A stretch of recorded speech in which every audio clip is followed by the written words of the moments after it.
अगर कोई व्यक्ति देश की सुरक्षा में अपना योगदान देना चाहता है तो रॉ यानी रिसर्च एंड एनालिसिस विंग और आईबी यानी कि इंटेलिजेंस ब्यूरो उस व्यक्ति के लिए बेस्ट कैरियर ऑप्शन हो सकता है। देखिए, दोनों ही जॉब बेहद सम्मानित है, जिसके कारण हर युवा इनसे जुड़ना चाहता है। इस वीडियो में हम ये जानेंगे कि रॉ और आईबी में भर्ती कैसे होती है। इसके अलावा एलिजिबिलिटी क्या होनी चाहिए, कितनी सैलरी मिलती है और एक्स्ट्रा सुविधाएं क्या क्या मिलती हैं, इन सभी के बारे में हम डिस्कस करेंगे। सबसे पहले अगर रॉ की बात करें, देखिए रॉ भारत की खुफिया एजेंसी है जिसकी स्थापना 21 सितंबर 1968 में हुई थी।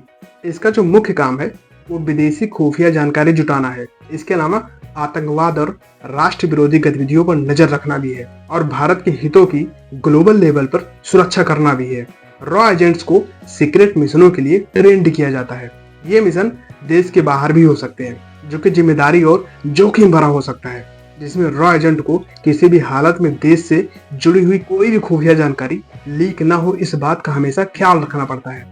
और अगर आईबी की बात करें तो आईबी देश की सबसे पुरानी खुफिया एजेंसी है जो देश के अंदर सुरक्षा से जुड़ी जानकारी पर काम करती है। यानी कि आईबी देश के भीतर काम करती है और रॉ देश के बाहर सुरक्षा के लिए काम करती है। आईबी का मुख्य काम आंतरिक सुरक्षा खतरों का पता लगाना होता है। इसके अलावा राज्य और केंद्र सरकारों को इंटेलिजेंस देना भी इसका काम है और आतंकवाद और साइबर खतरों पर इसका नजर रखना भी जरूरी है इसके लिए। अब अगर मैं ये बात करूं कि इनमें भर्तियां कैसे होती हैं, देखिए रॉ में सीधी भर्ती कभी नहीं होती है।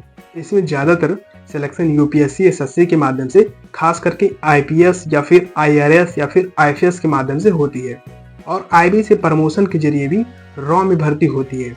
इसके अलावा डिफेंस सर्विसेज या सेंट्रल आर्म फोर्सेस के ऑफिसर्स को भी इसमें अपॉइंट किया जाता है। रॉ एजेंट को मिलने वाली सैलरी और सुविधाएं किसी आम सरकारी नौकरी से काफी अलग और खास होती है। हालांकि उनकी सैलरी से जुड़ी कोई आधिकारिक जानकारी उपलब्ध नहीं होती है। एक अनुमान के अनुसार एक रॉ एजेंट की जो मंथली सैलरी होती है वो 1 लाख से शुरू होकर के 1.5 लाख तक होती है। इसके अलावा उन्हें हर साल 2 महीनों का एक्स्ट्रा भुगतान भी किया जाता है, जबकि विदेश में तैनात एजेंट्स को फॉरेन अलाउंस और विशेष महंगाई भत्ता भी अलग से दिया जाता है जो उनकी तैनाती के अनुसार तय होता है। सबसे खास बात यह है कि रॉ अधिकारियों को एक सीक्रेट अलाउंस भी दिया जाता है जो कई बार उनकी सैलरी और महंगाई भत्ते से भी ज्यादा होती है। ये उनके रोल की संवेदनशीलता और सुरक्षा जोखिमों को ध्यान में रखते हुए तय किया जाता है।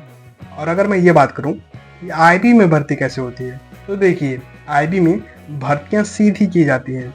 इसके लिए एमएचए यानी कि मिनिस्ट्री ऑफ होम अफेयर समय समय पर नोटिफिकेशन निकालती है और एग्जाम कंडक्ट करवाती है और इसके लिए ग्रेजुएशन और 18 से लेकर 27 साल उम्र होना चाहिए और कोई भी कैंडिडेट आवेदन कर सकता है। और एग्जाम का 3 प्रोसेस होता है, प्रीलिम्स, मेंस, इंटरव्यू।